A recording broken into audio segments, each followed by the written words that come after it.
ମା ଆଜି ଆମେ ଆରମ୍ଭ କରିବା ଚିରନ୍ତନ ବହିର ପୃଷ୍ଠା 147 ବିଷୟ ରହିଛି ଆସ୍ପୃହା କେନ୍ଦ୍ରରେ ଏକାଗ୍ରତା। ମା ଲେଖୁଛନ୍ତି ଧ୍ୟାନ ପାଇଁ ଏହା ସବୁବେଳେ ଉତ୍ତମ ଓ ଶ୍ରେୟସ୍କର। ଗୋଟିଏ କେନ୍ଦ୍ରରେ ଏକାଗ୍ର ହେବାକୁ ଚେଷ୍ଟା କରିବା। ସେହି କେନ୍ଦ୍ରଟି ହେଉଛି ଅଭିପ୍ସାର କେନ୍ଦ୍ର। ତୁମେ କହିପାର ଯେଉଁଠାରେ ଅଭିପ୍ସାର ବହ୍ନିଶିଖା ପ୍ରଜ୍ୱଳିତ ସେହିଠାରେ ହୃଦଚକ୍ରର ସେହି କେନ୍ଦ୍ରରେ ସମସ୍ତ ଶକ୍ତିକୁ ଗୋଟାଇ ଆଣି ଏକତ୍ରୀଭୂତ କରିବାକୁ ହେବ। ଯଦି ସମ୍ଭବ ହୁଏ ସେହିଠାରେ ହିଁ ଏପରି ଏକାଗ୍ର ଭାବେ ନୀରବ ରହିବ ସତେ କି ତୁମେ ଅତି ସୂକ୍ଷ୍ମ ବିଷୟ କିଛି ଶୁଣିବାକୁ ଚାହୁଁଛ, ଯାହାକି ପୂର୍ଣ୍ଣ ମନୋଯୋଗ, ପୂର୍ଣ୍ଣ ଏକାଗ୍ରତା ଏବଂ ପୂର୍ଣ୍ଣ ନୀରବତା ଦାବି କରେ। ଏବଂ ତାପରେ ଆଦୌ ହଲଚଲ ହୁଅ ନାହିଁ, ଚିନ୍ତା କର ନାହିଁ, ଗୋଳେଇ ଘାଣ୍ଟି ହୁଅ ନାହିଁ ଏବଂ ଯାହା ଗ୍ରହଣ କରିବା କଥା ସେଗୁଡ଼ିକୁ ଗ୍ରହଣ କରିବା ପାଇଁ ନିଜକୁ ଖୋଲି ଧରିବାର ଏକ ଅବସ୍ଥା ସୃଷ୍ଟି କର। ଏକ ଗଭୀର ଏକାଗ୍ରତା ମଧ୍ୟରେ ନୀରବ ରୁହ, ଯଥାସମ୍ଭବ ସମ୍ପୂର୍ଣ୍ଣ ନୀରବ ରୁହ ଏବଂ ତାପରେ ସ୍ଥିର ଏବଂ ନିଶ୍ଚଳ ରହ। ଜଣେ ଯଦି ଏଥିରେ ସଫଳ ହୁଏ ତେବେ ଧ୍ୟାନ ସରିଗଲା ପରେ ଯେତେବେଳେ ଜଣେ ଧ୍ୟାନରୁ ମୁକ୍ତ ହୁଏ କିଛି ସମୟ ପରେ, ସାଧାରଣତଃ ଠିକ୍ ପରେ ନୁହେଁ, ନିଜ ଭିତରେ ଜଣେ ଅନୁଭବ କରେ ଯେ ତା ଚେତନାରେ ନୂତନ କିଛିର ଅଭ୍ୟୁଦୟ ହୋଇଛି। ହୁଏତ ଏକ ନୂତନ ବୁଝାମଣା, ହୁଏତ ସବୁ ବିଷୟକୁ ଆଉ ଏକ ପ୍ରକାରରେ ପସନ୍ଦ କରିବା, ଏକ ନୂତନ ରୁଚିବୋଧ କିମ୍ବା ହୁଏତ ଜୀବନ ପ୍ରତି ଏକ ନୂତନ ଦୃଷ୍ଟିକୋଣ। ସଂକ୍ଷେପରେ କହିଲେ ଜଣେ ତା ଭିତରେ ଏକ ନୂତନ ଜୀବନର ପରିଚୟ ପାଇପାରେ। ଆସ୍ପୃହା କେନ୍ଦ୍ରରେ ଏକାଗ୍ରତା। ଆମେ ପୂର୍ବ ଆଲୋଚନାରେ ଯୋଉ ଶୁଣିଥିଲେ, ପଢିଛନ୍ତି, ମନେ ରଖିଥିବା ନିଶ୍ଚୟ। ବହୁତ ବଡ ବଡ କଥା କହିଥିଲେ, କଠୋର କଥା ବି କହିବାକୁ ଗଲେ ହବ। ଜଣେ ଯଦି ପୂର୍ଣ୍ଣ ଯୋଗ କରିବାକୁ ଚାହୁଁଛି, ସବୁ ଜାଗାରେ ସବୁ ସ୍ଥାନରେ ଡିଭାଇନକୁ ଦେଖିବ, ଡିଭାଇନକୁ ନେଇକି ବଞ୍ଚିବ ଏବଂ ସେ ସମୟରେ କହିଲେ, ଶେଷକୁ କହିଲେ ଯେ ତୁମର ଅଗ୍ରଗତି କରିବା ପାଇଁ ତୁମ ଭିତରେ ଆସ୍ପୃହା ରହିଥିବା ଦରକାର ଏବଂ ସେହି ଆସ୍ପୃହାକୁ ବା ଅଗ୍ରଗତି କରିବା ପାଇଁ ଆସ୍ପୃହା କେନ୍ଦ୍ରରେ ଏକାଗ୍ରତା କଥା ଆଜି ଆମର ଆଲୋଚନାର ବିଷୟବସ୍ତୁ। ମା ଲେଖୁଛନ୍ତି ଧ୍ୟାନ ହଉଛି ଏଇ ଉଦ୍ଦେଶ୍ୟରେ ଯଦି କରାଯାଏ ଏଟା ହଉଛି ଶ୍ରେୟସ୍କର। ଧ୍ୟାନ ପାଇଁ ଏହା ସବୁବେଳେ ଉତ୍ତମ ଓ ଶ୍ରେୟସ୍କର। କୋଉଠି ଏକାଗ୍ରତା ହବ? ଆସ୍ପୃହା କେନ୍ଦ୍ରରେ ଏକାଗ୍ରତା ହବ। ଆମେ ଯୋଉ ଆସ୍ପୃହା ରଖିଛନ୍ତି ବର୍ତ୍ତମାନ ଆମର ଆମେ ପଢିଲେ ତା ପୂର୍ବରୁ ରୂପାନ୍ତର ପାଇଁ ଅଭିପ୍ସା କରିବା, ଅଗ୍ରଗତି ପାଇଁ ଅଭିପ୍ସା କରିବା। ତେଣୁ ସେଇ ଯୋଉ ଅଭିପ୍ସା ଆମେ ରଖିଛନ୍ତି, ଜଣେ ଯେତେବେଳେ ଆମେ ଧ୍ୟାନ କରୁଛନ୍ତି ତାହେଲେ ସେଇ କେନ୍ଦ୍ରରେ ଏକାଗ୍ର କରିବା। ଏବଂ କାଲି ଆମେ ଆଲୋଚନା କରୁଥିଲେ ମୋ ଭିତରେ କୋଉ କୋଉ ସତ୍ତା ଗୁଡିକ ରୂପାନ୍ତର ହେବାରେ ବାଧକ ସୃଷ୍ଟି କରୁଛନ୍ତି କିମ୍ବା କେଉଁ କେଉଁ ସତ୍ତା ଗୁଡିକ ରୂପାନ୍ତର ହବାର ଆବଶ୍ୟକ ରହିଛି, ସେଇଗୁଡ଼ିକୁ ଆମକୁ ଚିହ୍ନଟ କରିବାକୁ ପଡିବ। ତାରି ଉପରେ ଯେପରି କାର୍ଯ୍ୟ ହବ ସେ ବିଷୟରେ ଆମକୁ ଏକାଗ୍ର ହବାକୁ ପଡିବ। ତେଣୁ ସେଇ ଯୋଉ ଆସ୍ପୃହା ରହିଛି ଆମର ରୂପାନ୍ତର ହବା ପାଇଁ, ଅଗ୍ରଗତି ପାଇଁ, ତାରି ଉପରେ ଯଦି ଏକାଗ୍ର ହେଇବି, ଧ୍ୟାନ କରିବି, ତାପରେ ସେଇ କଥାଠୁ କହୁଛନ୍ତି କୋଉଠି ସେ ସାଧାରଣତଃ ସେ କେନ୍ଦ୍ରଟି ଆମର ରହିଛି।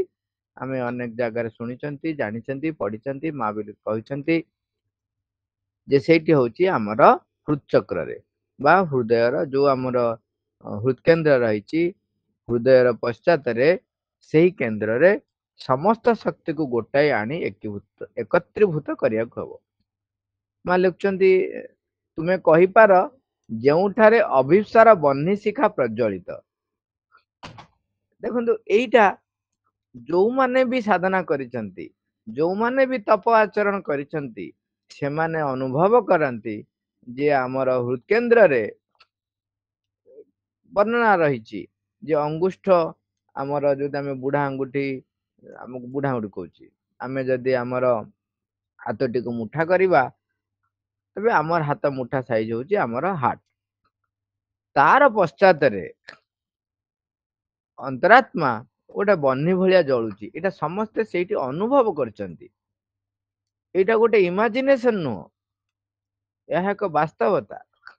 तेणु सेही केन्द्र रे जोटी बन्ही शिखाटी प्रज्वलित रही, जोठी आमर चैत्य सत्ता अंतरात्मा उपस्थित अछंती, अंतरात्मा अछंती, चैत्य सत्ता विकास विकास लाभ करिवे। आमर आस्पृहा केन्द्रटी सेई गोटियो, आमे तारी ऊपर एकाग्र हवा, किंतु आमर आस्पृहा कौन सेटा सब बेले मन रखिया, भूली जीवानी।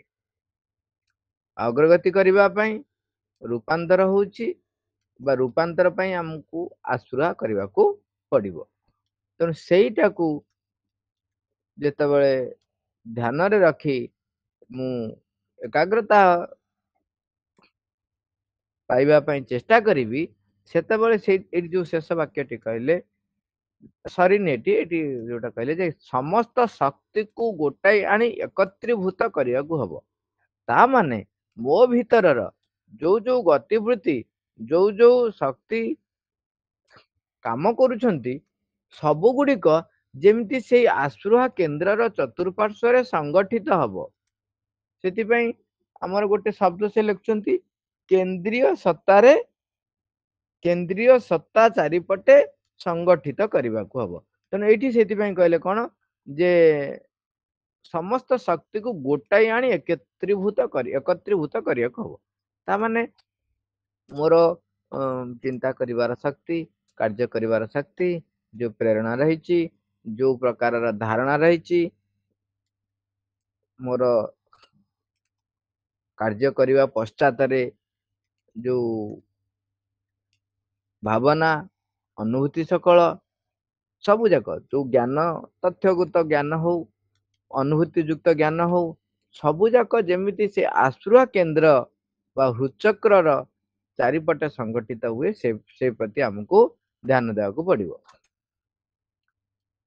मालिक जदि संभव हुए सेइटारे ही एपरी एकाग्र भावे नीरव रहिबो, सते कि तुमे अति सूक्ष्म विषय किछि सुनिबाकू चाहुछ, केमती करियाकू हबो मा कहि दउछन। आमे ध्यानस्थ होई बसिले,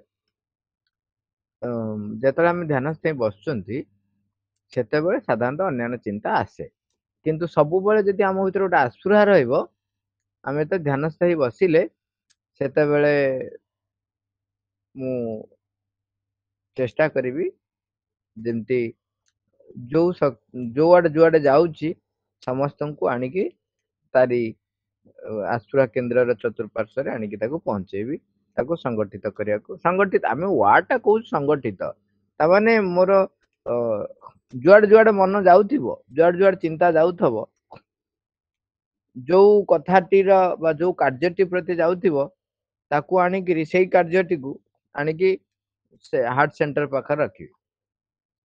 मन करा जे मु ध्यानस्थ होई बसिजी, काली मोर ड्यूटी अछि एवं काली पाठ पढ़ाइबार अछि, किंबा ए काम करिवार अछि, सकाळ उठिबार अछि, जहाँ भी आसुची, जहाँ भी चिंता आसुची, जो जो कार्य भी देखा जाउची, जो सब आसीबो चिंता आसीबो, सब जिनिस आसीबो, ताकू सबू हाँ ठीक अछि पाठ पढ़ाइबार अछि ना आसीगला संग संग आम भितरु किए जणे जेमती सेठी जाइकी बस कौन पढ़ेइबो स्थिर करछि बा बही धरछि, बा सेई बही धरिबा अवस्था रे ताकू संग संग नेइके आसिकरी ताकू बसେଇ दबो कोठी हृदकेन्द्र पाखरे। तमाने तारी पाखरे आनी सबू एकाठी करिवो। खेलिबाकू इच्छा होउछि बा आजी जोटा खेल हेइतला संग संग मो भीतर रहउछि, काली किंतु मु एमती खेलिबि सेमती खेलिबि, सेटाकू तो ठीक है ताकू धर, ताकू धरिकी आनिकी सेई हार्ट सेंटर पाखरे आस्पृहा केन्द्र पाखरे आनी ठिया करेइ दियो, आनी ताकू ठिया करेइ दियो।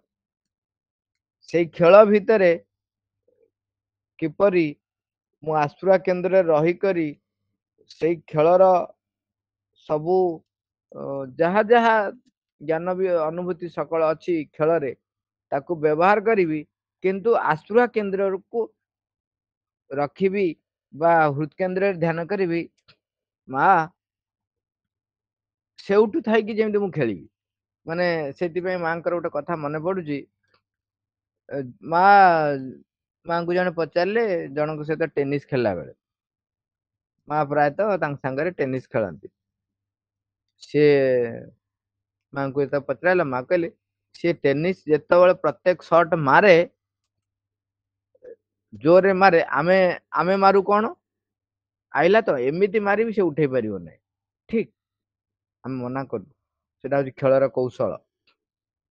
କୌଶଳରେ ମାରିବା କିନ୍ତୁ ସେ କୌଶଳକୁ ବ୍ୟବହାର କରୁଛନ୍ତି କିନ୍ତୁ ଧାରଣା ରହିଛି ଭିତରେ କଣ ମାଙ୍କୁ ପ୍ରଣାମ କରୁଛି ଯେମିତି ଆମେ ମହାଭାରତ ଯୁଦ୍ଧରେ ଦେଖିଥିବା ଯେ ଅର୍ଜୁନ ଯେତେବେଳେ ଯୁଦ୍ଧ କରିବାକୁ ଯାଉଛନ୍ତି ପ୍ରଥମେ ସେ ତୀର ଗୋଟେ ମାରୁଛନ୍ତି ସିଏ ଯାଇକିରି ଭୀଷ୍ମଙ୍କ ପାଖରେ ପ୍ରଣାମ କରୁଛି ଦ୍ରୋଣଙ୍କ ପାଖକୁ ଆଉ ଗୋଟେ ତୀର ମାରୁଛନ୍ତି ସିଏ ଯାଇକି ଦ୍ରୋଣଙ୍କ ପାଦ ତଳେ ପଡୁଛି ପ୍ରଣାମ କରୁଛି କୃପାଚାର୍ଯ୍ୟଙ୍କୁ ପ୍ରଣାମ କରୁଛନ୍ତି ସମସ୍ତ ଗୁରୁଜନଙ୍କୁ ସେ ପ୍ରଣାମ କରୁଛନ୍ତି ଯୁଦ୍ଧ କରିବା ପୂର୍ବରୁ ମା କହୁଛନ୍ତି ସେ ଯୋଉ ସାଧକଟି ଖେଳୁଛି ସେ ପ୍ରତ୍ୟେକ ସଟ୍ ମାରିଲା ବେଳେ ସେ ମୋ ପାଦ ପାଖରେ ପ୍ରଣାମ କଲା ଭଳିଆ ତା ଭିତରେ ଭାବର ସହିତ ସେ ମାରୁଛି ତାମାନେ ତାର ଖେଳର ତାଙ୍କର ସେ ଯୋଉ ଖେଳୁଛନ୍ତି ଖେଳର ସମ୍ପୂର୍ଣ୍ଣ ଧ୍ୟାନ ରହିଛି କୋଉଠି ନା ମାଙ୍କ ପାଖରେ ସମର୍ପିତ ହବାରେ କୌଶଳକୁ ବ୍ୟବହାର କରୁଛନ୍ତି ଏଠି କୌଶଳକୁ ଛାଡି ଦେଇନାହାନ୍ତି ମନ ଇଚ୍ଛା ଖେଳୁନାହାନ୍ତି କିନ୍ତୁ ସବୁ ଯାକ କୌଶଳ କୋଉଠି କେନ୍ଦ୍ରୀଭୂତ ହେଇଛି ମାଙ୍କ ପାଦ ତଳେ ତେଣୁ ଆମର ଯେତେବେଳେ ଯୋଉ କାର୍ଯ୍ୟ ଆମେ ଯେତେବେଳେ କରୁଛନ୍ତି ଯେତେବେଳେ ଧ୍ୟାନସ୍ଥ ହଉଛନ୍ତି ସବୁ ଗୁଡାକ ଯେପରି ଆସିକି ହୃଦକେନ୍ଦ୍ର ପାଖରେ ଏକାଗ୍ର ହବ ତେଣୁ ମା ସେଥିପାଇଁ ପ୍ରଥମ ପଦକ୍ଷେପରେ କହୁଛନ୍ତି ଯଦି ସମ୍ଭବ ହୁଏ ଏପରି ଏକାଗ୍ର ଭାବେ ନୀରବ ରହିବ ସତେ କି ତୁମେ ଅତି ସୂକ୍ଷ୍ମ ବିଷୟ କିଛି ଶୁଣିବାକୁ ଚାହୁଁଛ ତାମାନେ ଆସୁରା କେନ୍ଦ୍ର ପାଖରେ ଯେତେବେଳେ ଏକାଗ୍ର ହବ ସମସ୍ତ ଚିନ୍ତା ସମସ୍ତ ଗତିବିଧି ତାପରେ ଲେଖୁଛନ୍ତି ଆଦୌ ହଲଚଲ ହୁଅ ନାହିଁ ଚିନ୍ତା କର ନାହିଁ ଗୋଳେଇ ଘାଣ୍ଟି ହୁଅ ନାହିଁ ଯାହା ଗ୍ରହଣ କରିବା କଥା ସେଗୁଡିକୁ ଗ୍ରହଣ କରିବା ପାଇଁ ନିଜକୁ ଖୋଲି ଧରିବାର ଏକ ଅବସ୍ଥା ସୃଷ୍ଟି କର ତାମାନେ ଯାହା ଯାହା ଆସୁଛି ତାକୁ ସବୁ ଆଣି ତା ପାଖରେ କେନ୍ଦ୍ରୀଭୂତ କରିଦେଲେ ଏକତ୍ରୀଭୂତ କରିଦେଲା ପରେ ଧୀରେ ଧୀରେ ଅନେକ ପ୍ରୟାସ ଫଳରେ ଦିନେ ନୀରବ ରହିବା ସମ୍ଭବ ହବ ଯୋଉ ସମୟରେ କି ଚିନ୍ତା ନଥିବ କିଛି ଭିତରେ ଗୋଟେ ଆସ୍ପୃହା ଥିବ ସବୁବେଳେ କଣ ନା ମା କଣ ଉତ୍ତର ଦଉଛନ୍ତି ମା ସେଠୁ ଥାଇ କଣ କହୁଛନ୍ତି ତାକୁ ମୁଁ ଶୁଣିବାକୁ ଚାହେଁ ସେଥିପାଇଁ କହୁଛନ୍ତି ଯାହାକି ପୂର୍ଣ୍ଣ ମନୋଯୋଗ ପୂର୍ଣ୍ଣ ଏକାଗ୍ରତା ପୂର୍ଣ୍ଣ ନୀରବତା ଦାବି କରେ ମାଙ୍କ କଥା ଯେତେବେଳେ ମୁଁ ମୋର ହୃଦକେନ୍ଦ୍ରରେ ଶୁଣିବାକୁ ଚାହୁଁଛି ଚୈତ୍ୟସତା କଣ କହୁଛନ୍ତି ଅନ୍ତରାତ୍ମା କଣ କହୁଛନ୍ତି ମୁଁ ଯେତେବେଳେ ଶୁଣିବାକୁ ଚାହୁଁଛି ସେତେବେଳେ ଅନ୍ୟାନ୍ୟ ଘଟଣା ଗୁଡିକ ଯଦି ଦୋଳାୟିତ ହଉଥାନ୍ତି ଚାରିଆଡେ ବୁଲୁଥାନ୍ତି ତାହେଲେ ସେ ଯାହା କହିବେ ତା ଭିତରେ ଫିଲ୍ଟର ହେଇକି ମୋ ପାଖକୁ ଆସିଲା ବେଳକୁ ବିକୃତ ହେଇଯାଇଥିବ ତେଣୁ ପୂର୍ଣ୍ଣ ଏକାଗ୍ର ପୂର୍ଣ୍ଣ ମନୋଯୋଗ ଆଉ ପୂର୍ଣ୍ଣ ନିରବତା ଯଦି ରହିଲା ତାହେଲେ ସେ ଯାହା କହୁଛନ୍ତି ତାକୁ ଗ୍ରହଣ କରିବା ପାଇଁ ତାକୁ ଶୁଣିବା ପାଇଁ ଆମେ ପ୍ରସ୍ତୁତ ହେଇପାରିବା ଶୁଣିଲା ପରେ ଯାଇକି ତାପରେ କଣ କାମ କରିପାରିବା ନ କରିପାରିବା ତା ପର ପଦକ୍ଷେପ ଆସିବ ମୋ ଭିତରେ ଆଗ ତ ଶୁଣିପାରିବି ତ ସେଥିପାଇଁ ମା ବାରମ୍ବାର ଲେଖୁଛନ୍ତି ଏକ ଗଭୀର ଏକାଗ୍ରତା ମଧ୍ୟରେ ନୀରବ ରୁହ ଯଥା ସମ୍ଭବ ସମ୍ପୂର୍ଣ୍ଣ ନୀରବ ରୁହ ତାପରେ ସ୍ଥିର ଏବଂ ନିଶ୍ଚଳ ରୁହ ସ୍ଥିର ଏବଂ ନିଶ୍ଚଳ ରହ ଦେଖନ୍ତୁ ଯେତେବେଳେ ଆମେ ସବୁ ଗୁଡାକ ଯୋଉ ଯୋଉ ଗତିବିଧି ଗୁଡାକ ଯୋଉ ଯୋଉ ଚିନ୍ତା ସକଳ ଗୁଡିକ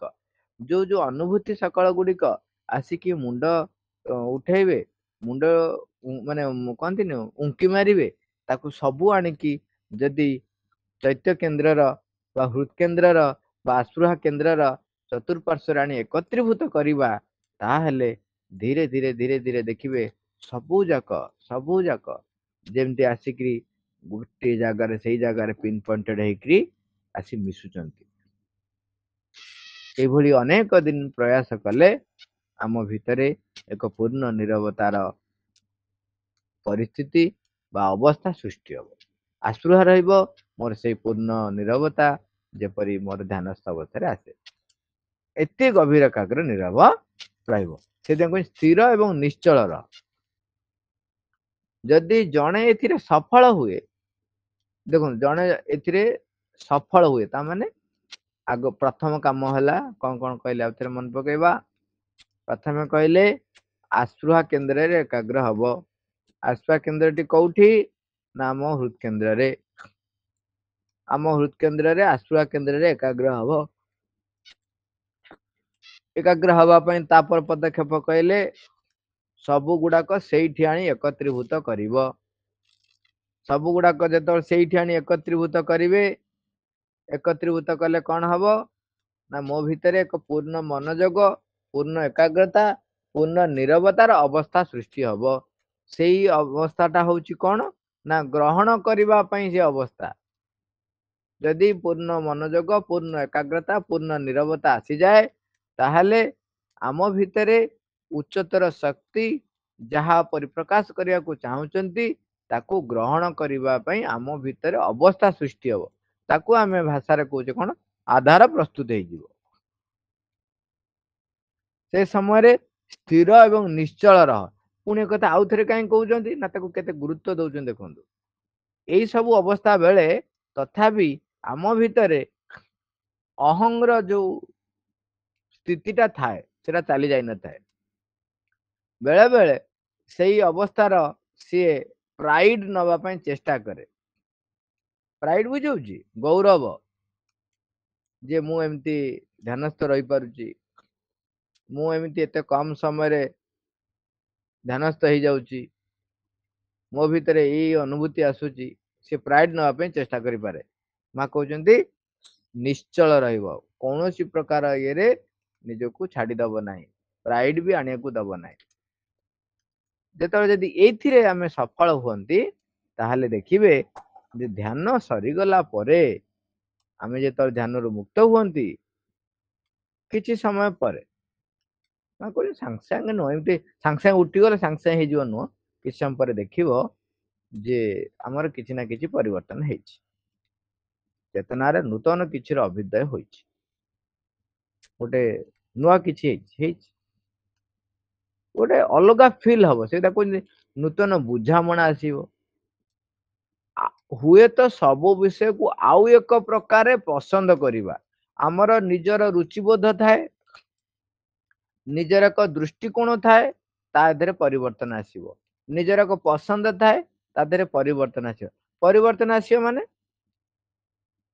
नुआ प्रकार आउ एक प्रकार पसंद आसीबो। ता माने देखंतु जणे मां को ऊपरे पढ़िछि सुनिछि विश्वास करूछि आउ जणे मां को दर्शन कर साला परे मां को ऊपरे विश्वास तार आउ जनता जीवन रे अनुभव अनुभूति सकल आसीछि से देखिछि जे मां प्रत्येक मुहूर्त रे ताकू केमति गाइड करछन तार जो विश्वास ए विश्वास भीतर फरक अछि।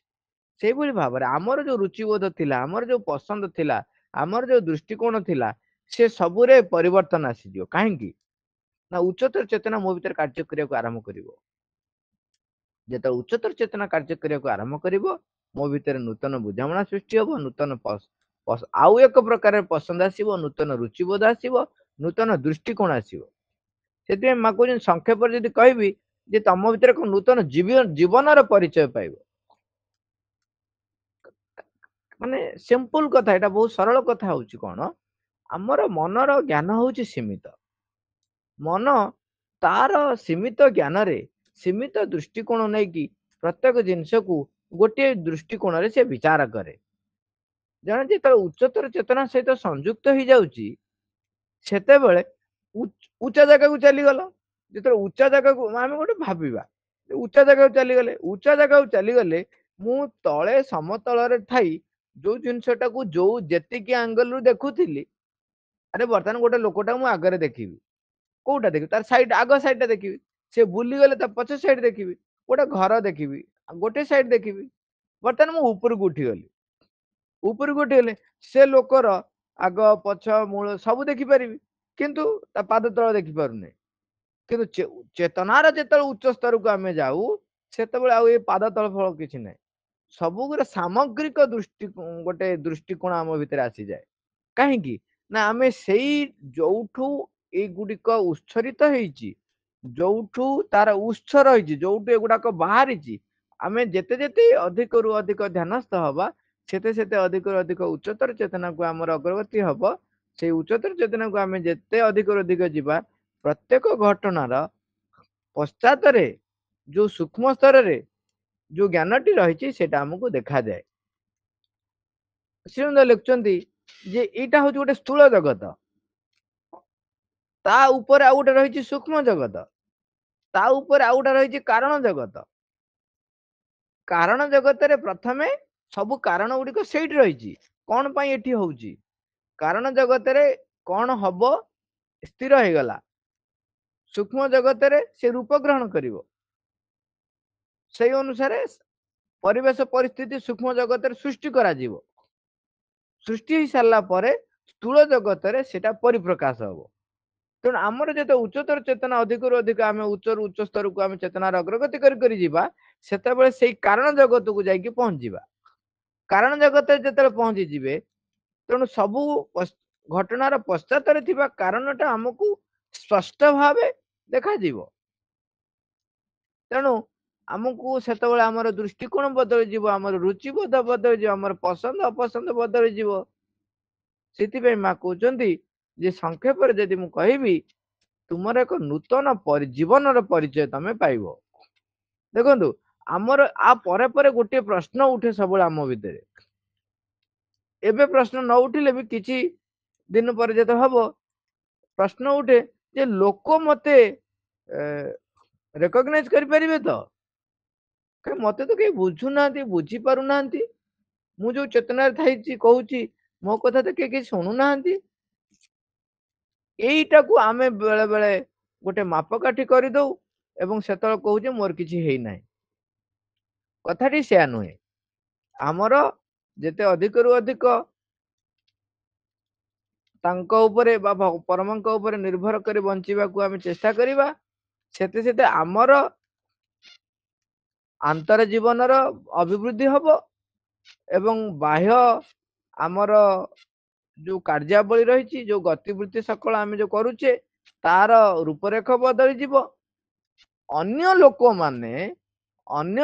माने जो मानकर आधार प्रस्तुत थिबो से माने ताकू केमती ग्रहण करिवे, जो मानकर आधार प्रस्तुत नाही से माने ताकू अलगा भाव रे ग्रहण करिवे।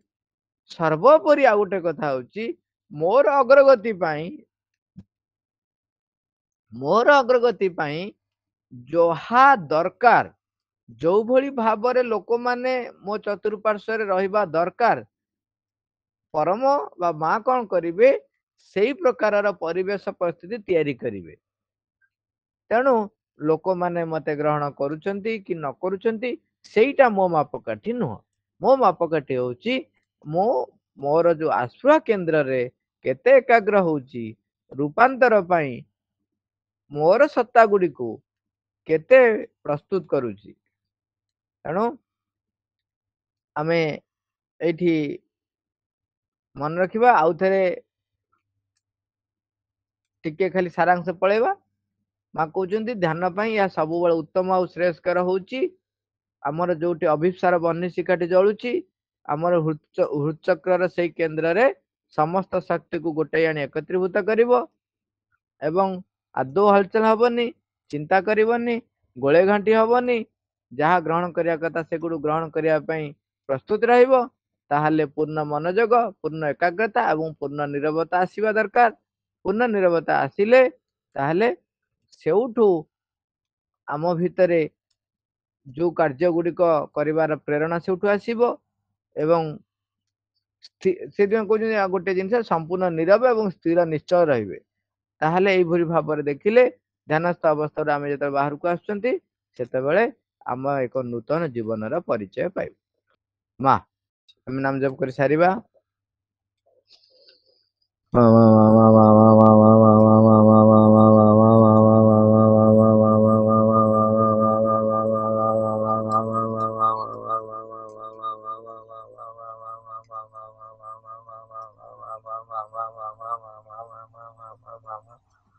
Ma, thank you all, lovers.